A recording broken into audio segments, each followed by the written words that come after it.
Frank Lloyd Wright was an American architect, interior designer, writer, and educator, who designed more than 1,000 structures, 532 of which were completed. Wright believed in designing structures that were in harmony with humanity and its environment, a philosophy he called organic architecture. This philosophy was best exemplified by Fallingwater, which has been called the best all-time work of American architecture. Wright was a leader of the Prairie School movement of architecture and developed the concept of the Usonian home, his unique vision for urban planning in the United States.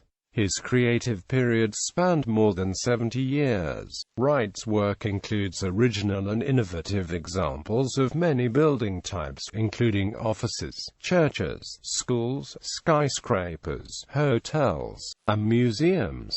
Wright also designed many of the interior elements of his buildings, such as the furniture and stained glass. Wright wrote 20 books and many articles and was a popular lecturer in the United States and in Europe. His colorful personal life often made headlines, most notably for the 1914 fire and murders at his Taliesin studio. Already well known during his lifetime, Wright was recognized in 1991 by the American Institute of Architects as the greatest American architect of all time. Early years. Frank Lloyd Wright was born Frank Lincoln Wright in the farming town of Richland Center, Wisconsin, United States, in 1867. His father, William Carey Wright, was a locally admired orator, music teacher, occasional lawyer, and itinerant minister. William Wright met and married Anna Lloyd Jones, a county school teacher, the previous year when he was employed as the superintendent of schools for Richland County. Originally from Massachusetts, William Wright had been a Baptist minister, but he later joined his wife's family in the Unitarian faith. Anna was a member of the large, prosperous and well-known Lloyd Jones family of Unitarians, who had emigrated from Wales to Spring Green, Wisconsin. One of Anna's brothers was Jenkin Lloyd Jones, who would become an important figure in the spread of the Unitarian faith in the western United States. Both of Wright's parents were strong-willed individuals with idiosyncratic interests that they passed on to him. According to his biography, his mother declared when she was expecting that her first child would grow up to build beautiful buildings. She decorated his nursery with engravings of English cathedrals torn from a periodical to encourage the infant's ambition. The family moved to Weymouth, Massachusetts, in 1870 for William to minister a small congregation. In 1876, Anna visited the Centennial Exhibition in Philadelphia and saw an exhibit of educational blocks created by Friedrich Wilhelm August Froebel. The blocks, known as Froebel gifts, were the foundation of his innovative kindergarten curriculum. A trained teacher, Anna was excited by the program and bought a set of blocks for her family. Young Wright spent much time playing with the blocks. These were geometrically shaped and could be assembled in various combinations to form three-dimensional compositions. This is how Wright described, in his autobiography, the influence of these exercises on his approach to design. For several years I sat at the little kindergarten tabletop and played with the cube, the sphere and the triangle, these smooth wooden maple blocks. All are in my fingers to this day. Many of Wright's buildings are notable for their geometrical clarity. The Wright family struggled financially in Weymouth and returned to Spring Green, Wisconsin, where the supportive Lloyd Jones clan could help William find employment. They settled in Madison, where William taught music lessons and served as the secretary to the newly formed Unitarian Society. Although William was a distant parent, he he shared his love of music, especially the works of Johann Sebastian Bach, with his children. Soon after Wright turned 14, his parents separated. Anna had been unhappy for some time with William's inability to provide for his family and asked him to leave. The divorce was finalized in 1885 after William sued Anna for lack of physical affection. William left Wisconsin after the divorce and Wright claimed he never saw his father again. At this time he changed his middle name from Lincoln to Lloyd in honor of his mother's family, the Lloyd Joneses. As the only male left in the family, Wright assumed financial responsibility for his mother and two sisters. Education and work for Silsby. Wright attended Madison High School, but there is no evidence he ever graduated. He was admitted to the University of Wisconsin-Madison as a special student in 1886. There he joined Phi Delta Theta fraternity, took classes part-time for 2 semesters, and worked with a professor of civil engineering, Alan D. Conover.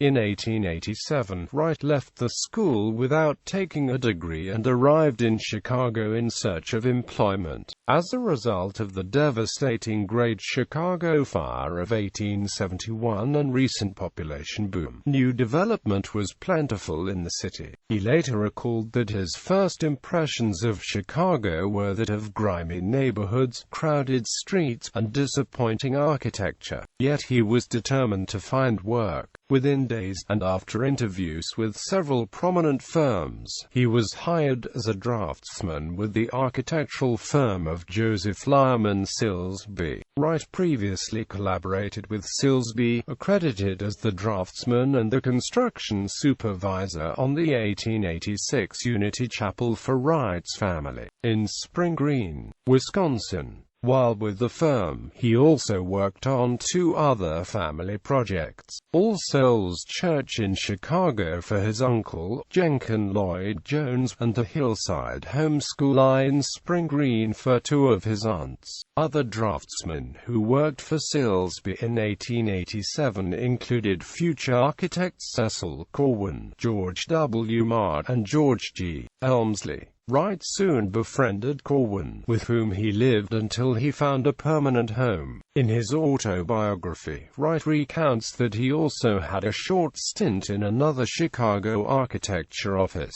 Feeling that he was underpaid for the quality of his work for Silsby, the young draftsman quit and found work as a designer at the firm of Beers, Clay and Dutton. However, Wright soon realized that he was not ready to handle building design by himself. He left his new job to return to Joseph Silsby, this time with a raise in salary. Although Silsby adhered mainly to Victorian and Revivalist architecture, Wright found his work to be more gracefully picturesque than the other brutalities of the period. Still, Wright aspired for more progressive work. After less than a year had passed in Silsby's office, Wright learned that the Chicago firm of Adler and Amp Sullivan was looking for someone to make the finished drawings for the interior of the auditorium building. Wright demonstrated that he was a competent impressionist of Louis Sullivan's ornamental designs, and 2 short interviews later, was an official apprentice in the firm.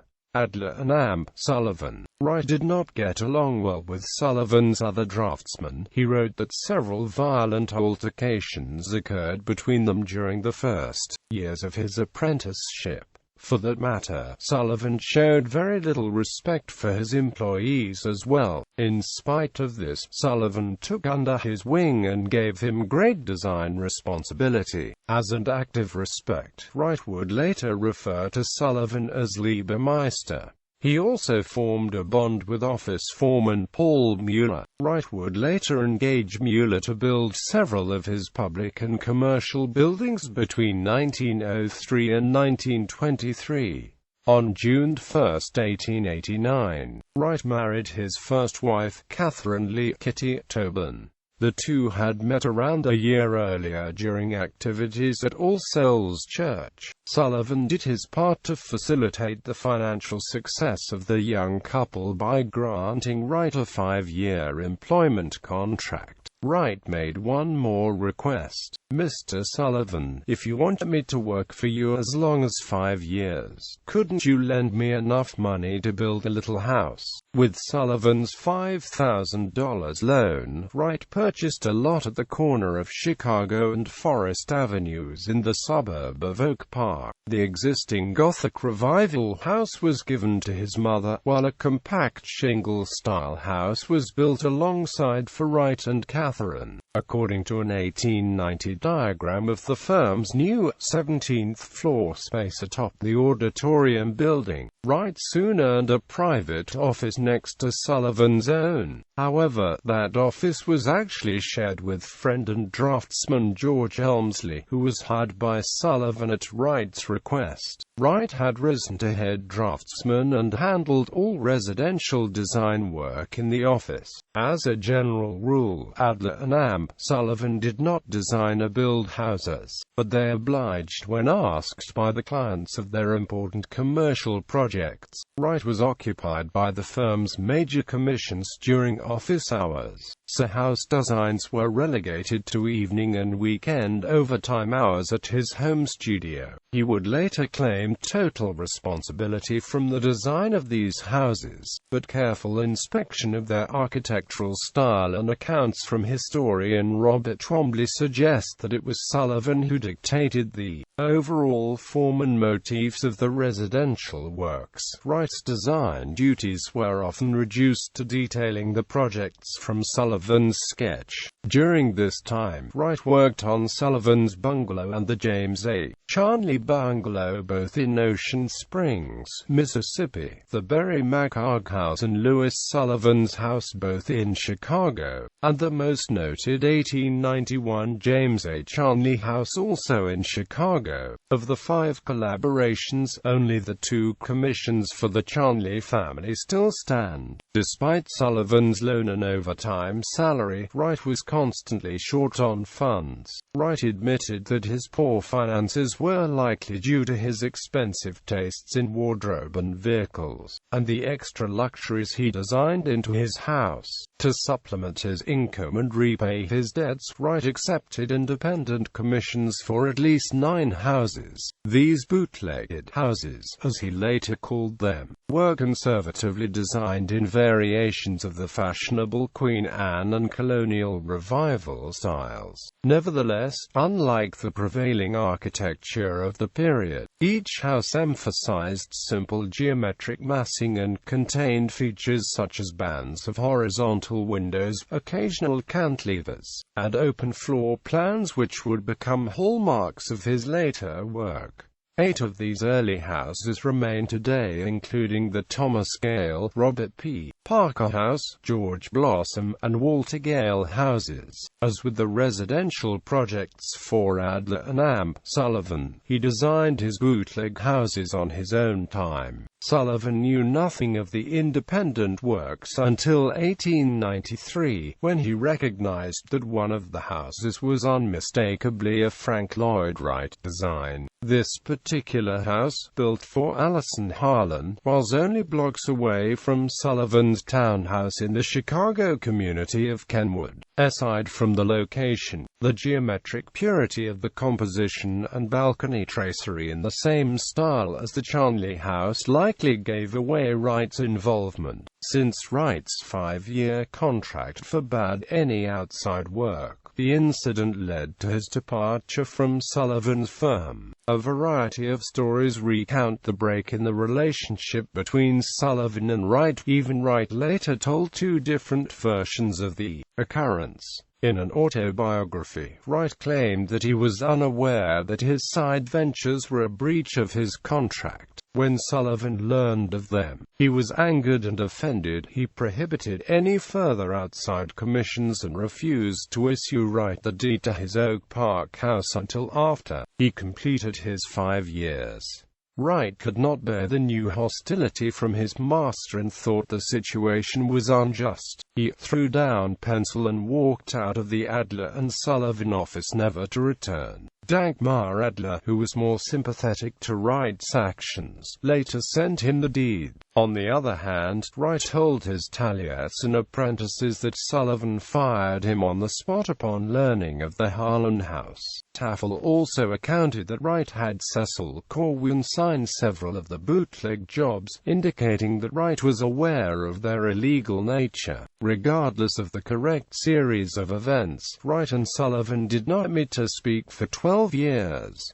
Transition and experimentation. After leaving Lewis Sullivan's firm, Wright established his own practice on the top floor of the Sullivan-designed Schiller Building on Randolph Street in Chicago. Wright chose to locate his office in the building because the tower location reminded him of the office of Adler and Amp Sullivan. Although Cecil Corwin followed Wright and set up his architecture practice in the same office, the two worked independently and did not consider themselves partners. Within a year, Corwin decided that he did not enjoy architecture and journeyed east to find a new profession. With Corwin gone, Wright moved out of the Schiller Building and into the nearby and newly completed Steinway Hall building. The loft space was shared with Robert C. Spencer, Jr., Myron Hunt, and Dwight H. Perkins. These young architects, inspired by the arts and crafts movement and the philosophies of Lewis Sullivan, formed what would become known as the Prairie School. They were joined by Perkins' apprentice, Marion Mahoney, who in 1895 transferred to Wright's team of drafters and took over production of his presentation drawings and watercolor renderings.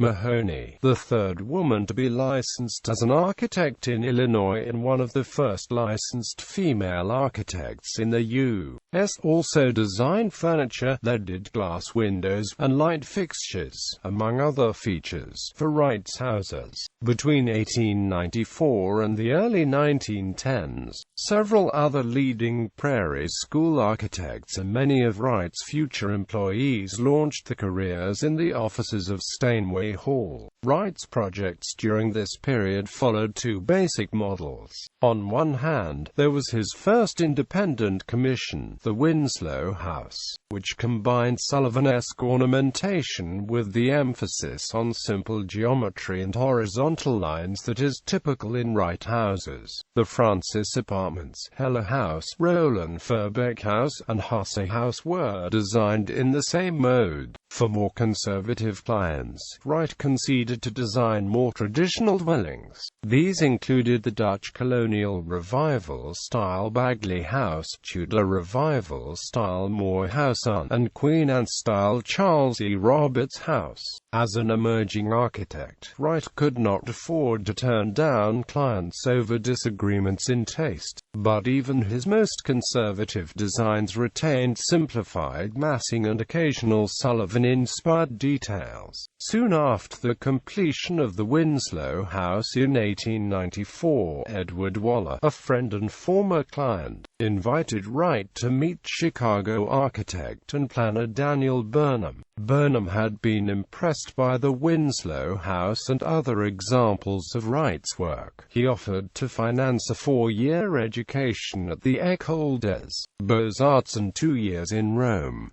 To top it off, Wright would have a position in Burnham's firm upon his return. In spite of guaranteed success and support of his family, Wright declined the offer. Burnham, who had directed the classical design of the World's Columbian Exposition, was a major proponent of the Beaux-Arts movement, thought that Wright was making a foolish mistake. Yet for Wright, the classical education of the École lacked creativity and was altogether at odds with his vision of modern American architecture. Wright relocated his practice to his home in 1898 in order to bring his work and family lives closer. This move made further sense as the majority of the architect's projects at the time were in Oak Park, a neighboring river forest. The past 5 years had seen the birth of 3 3 more children, Catherine in 1894, David in 1895, and Francis in 1898, prompting Wright to sacrifice his original home studio space for additional bedrooms. Thus, moving his workspace necessitated his design and construction of an expansive studio addition to the north of the main house. The space, which included a hanging balcony within the 2-story drafting room, was one of Wright's first experiments with innovative structure. The studio was a poster for Wright's developing aesthetics and would become the laboratory from which the next 10 years of architectural creations would emerge. The renovation included a playroom with high-vaulted ceilings for his children. The fireplace takes up the majority of one wall of the playroom.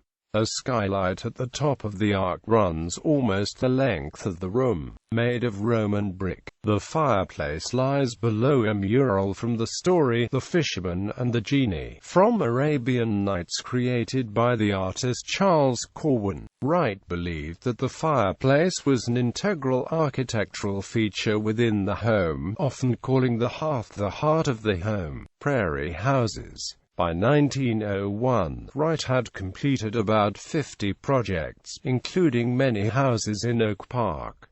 As his son John Lloyd Wright wrote, William Eugene Drummond, Francis Barry Byrne, Walter Burley Griffin, Albert Chase MacArthur, Marion Mahoney, Isabel Roberts and George Willis were the draftsmen. 5 men, 2 women. They wore flowing ties and smocks suitable to the realm. The men wore their hair like Papa, all except Albert. He didn't have enough hair. They worshipped Papa. Papa liked them. I know that each one of them was then making valuable contributions to the pioneering of the modern American architecture for which my father gets the full glory, headaches and recognition today. Between 1900 and 1901, Frank Lloyd Wright completed 4 houses which have since been identified as the onset of the Prairie style. 2. The Hickox and Bradley houses were the last transitional step between Wright's early designs and the Prairie creations. Meanwhile, the Thomas House and Willard's House received recognition as the first mature examples of the new style. At the same time, Wright gave his new ideas for the American house widespread awareness through 2 publications in the Ladies' Home Journal. The articles were in response to an invitation from the president of Curtis Publishing Company, Edward Bock, as part of a project to improve modern house design. Bock also extended the offer to other architects, but Wright was the sole responder. A home in a prairie town, and a small house with lots of room in it appeared respectively in the February and July 1901 issues of the journal. Although neither of the affordable house plans were ever constructed, Wright received increased requests for similar designs in following years. Wright's residential designs were known as prairie houses because the designs complemented the land around Chicago. These houses featured extended low buildings with shallow, sloping roofs, clean skylines, suppressed chimneys, overhangs and terraces, all using unfinished materials. The houses are credited with being the first examples of the open plan. Windows, whenever possible, are long and low, allowing a connection between the interior and nature outside. That was new to Western architecture and reflected the influence of Japanese architecture on Wright. The manipulation of interior space in residential and public buildings are hallmarks of his style. Public buildings in the Prairie style include Unity Temple, the home of the Unitarian Universalist congregation in Oak Park. As a lifelong Unitarian and member of Unity Temple, Wright offered his services to the congregation after the church burned down in 1905. The community agreed to hire him and he worked on the building from 1905 to 1909. Wright later said that Unity Temple was the edifice in which he ceased to be an architect of structure, and became an architect of space. Many architects consider it the world's first modern building, because of its unique construction of only one material, reinforced concrete. This would become a hallmark of the modernists who followed Wright, such as Mies van der Rohe, and even some postmodernists, such as Frank Gehry. Many examples of this work are in Buffalo, New York, as a result of a friendship between Wright and Darwin D. Martin, an executive of the Larkin Soap Company.